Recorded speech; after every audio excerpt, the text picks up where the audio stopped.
د پاکستان او ایران جنگ په اړه څونه پوهیږئ؟ آیا دا یو واقعي جنگ وو؟ نو که دا ویډیو تر اخره پورې وګورئ نو ټول معلومات درته وشي. د امریکا په مردار سیاست خو ټول پوهیږي. امریکا هر هیواد لپاره یو ترهګره ډله جوړه کړي چې ټول مالی ملاتړ امریکا ورکوي. که امریکا ټوله دنیا بې له کوم دلیل هم بمبار کړي نو بیا هم امریکا نه ترهګره کېدای شي او نه ظالمه. خو که د امریکا په ذهن او د امریکا بې خوښې کار وکړي نو بیا هم ظالمي او هم ترهګری او هم د پټور لیست کې شاملوي، خصوصا مسلمانان. امریکا اوس څه غواړي په منځني ختیځ، خصوصا په منځني اسیا. امریکا اوس یو بل جنگ غواړي په دې خاطر چې دغه هیوادونه ضعیف او مخکې لاړ نشي. یو مشهوره او تطبیق کوونکی خبره وایي که ته خپل ځان لومړی او اول کول غواړي نو ستا منډو ته ضرورت نشته، نو هغه سیل کوونکي دي وروسته پرېږده، یعنې هغې په ضعیف کولو باندې کار وکړه. کله چې هغوی کمزوري شو وروسته پاتې شو ته خپله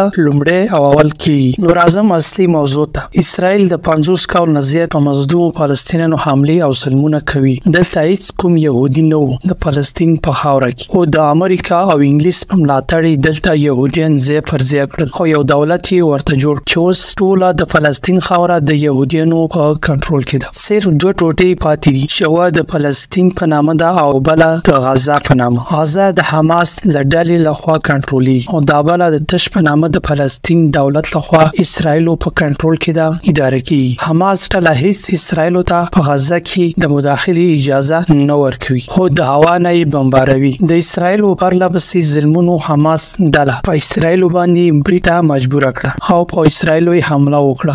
دې حملې ته د طوفان په نامه نوم ورکړل شو چې په دغه حمله کې ډېر زیات اسرائیلي عسکر مردار او هلاک شول او زیات پوځي وسایل یې ورته وسوځول. نو اسرائیل چې د مخامخ جنگ توان نه لري نو غزه یې د بحر او د هوا له لارې محاصره کړه چې په دې کې ورسره امریکا او انګلیس هم برخه واخیست چې 300 زیات بېګناه مظلوم فلسطینیان شهیدان د 50,000 زیات زخمیان کړل او اوس هم دوام لري. د اسرائیلو ملاتړ کوونکي هیوادونه یعنی اروپا، امریکا، هندوستان، آذربایجان، ایتوپیا او ځینې نور لکه سعودي عربستان هم شامل دي. خو د فلسطین او حماس ډلې سره دومره مسلمانو هیوادونو کې یو مسلمان هیواد هم ونه درېد او نه یې غږ پورته کړ. یوازې د یمن حوثي مجاهدین او د لبنان حزب الله ډلې ملاتړ وکړ چې دواړه شیعه مذهبه ډلې دي او د ایران ملاتړي هم دي. د یمن حوثي مجاهدینو خبر ورکړ چې تر هغې به زموږ د سرې بحیرې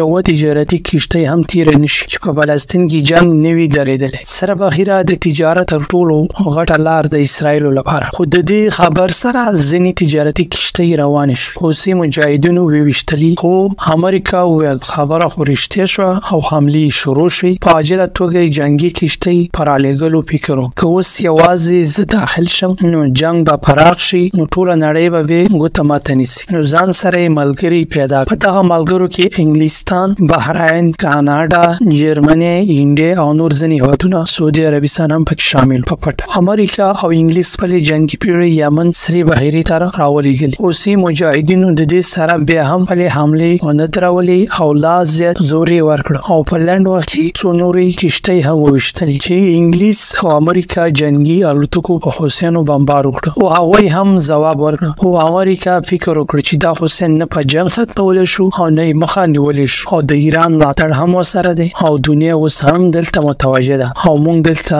غټې وسلې هم نشو استعمالولی. نو راشه د نړۍ فکر بل طرف ته وګرځوه. نو امریکا په فکر او سوچ کې شو اوس کومه لار ولټوو چې دغه د دنیا ټول فکر او سوچ د یمن د امریکا جنگ نه واوړي بل خوا. نو امریکا په دغه وخت کې پاکستان او ایران ته درخواست وکړ او هغوی ته 800 میلیارده ډالر ورته وویل چې تاسو یو پر بل حملې وکړئ چې نړۍ هلته متوجه شي او یمن او فلسطین هیر او تاسې داسې حملې وکړئ یو پر بل چې یو بل ته زیان وانه راوړي. نو هغوی د پیسو په بدل کې یو پر بل حملې وکړي، ټوله نړۍ هلته متوجه شو. نړۍ دا فکر کول چې دوی رښتیا یو بل سره جنګېږي. د ټولې دنیا فکر هلته شو. نو امریکا د یمن لپاره نورې وسلې هم راولېږي. خو نن مسلمانان دومره کمزوري شو چې هغه مسلمانیت هم په پیسو خرڅوي. نن یو مسلمان هیواد هم پیدا نه شو چې پورته شي امریکا ته ووایي یا امریکا ته څه کوي جنګ ونه دروي. نو موږ به هم دغه جنګ ته داخل شو چې یو مسلمان هیواد هم پیدا نه شو. سره د دې چې د